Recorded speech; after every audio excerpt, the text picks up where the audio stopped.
आज आपण एकदम हेल्दी आणि एनर्जीने भरलेली अशी रेसिपी बनवणार आहोत। या ड्रायफ्रूट व सीड्सचा अप्रतिम कॉम्बो आहे, जे शरीराला ताकद, ऊर्जा तसेच रोग प्रतिकार शक्ती देतात। हिवाळा असो की उन्हाळा, हे लाडू सर्व सीझनसाठी एकदम बेस्ट आहेत। इथे मी बदाम, काजू, अक्रोड, कलिंगडाच्या बिया, भोपळ्याच्या बिया तसेच सूर्यफुलाच्या बिया व चिया सीड्स घेतले आहेत। आता सगळे सीड्स व ड्रायफ्रूट आपल्याला तूप टाकून थोडेसे भाजून घ्यायचे आहेत। हे यासाठी भाजून घ्यायचे आहेत कारण याची लाईफ शेल जी आहे ती वाढते, तसेच याचा आरोमा जो आहे तो अजून एनहान्स होतो। त्यामुळे हे छान असे भाजून घ्यायचे आहेत तुपामध्ये। सर्व आपण इथे हलक्या आचेवर भाजून घेणार आहोत, त्याच्याने याचा स्वाद बरकरार राहील आणि क्रंचही छान येईल।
सर्व सीड्स आणि ड्रायफ्रूट आता इथे भाजून झाले आहेत, तुम्ही पाहू शकता।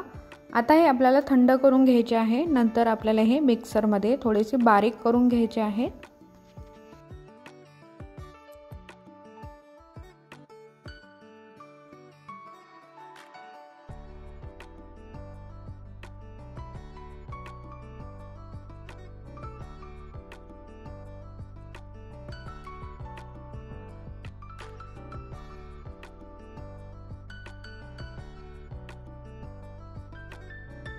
आता सर्व थंड झालंय, त्यामुळे इथे मिक्सर जारमध्ये मी हे ॲड करत आहे आणि हे आता आपल्याला थोडंसं बारीक करून घ्यायचं आहे, जेणेकरून त्याचे लाडू आपल्याला वळता येतील।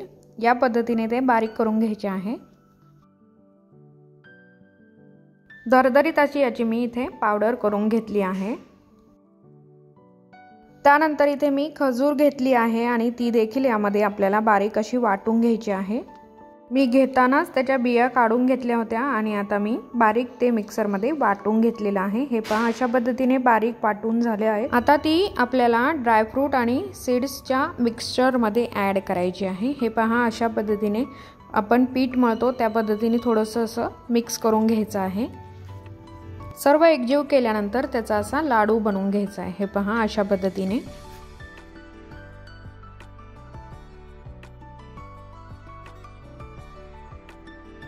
अशा पद्धतीने आपले हेल्दी आणि टेस्टी लाडू इथे बनवून तयार आहेत आणि किती छान हे लाडू तयार होतात, तुम्ही पाहू शकता। माझ्या घरात हे लाडू सर्वांना आवडले। तुम्ही देखील ट्राय करा आणि तुमचा फीडबॅक द्यायला विसरू नका। अजूनपर्यंत चॅनल सबस्क्राईब केला नसेल तर लगेच सबस्क्राईब करा। व्हिडिओ आवडला असेल तर लाईक आणि शेअर करायला देखील विसरू नका। पुन्हा भेटू एका नवीन रेसिपीसह। तोपर्यंत पाहत राहा पल्लवीज रेसिपी।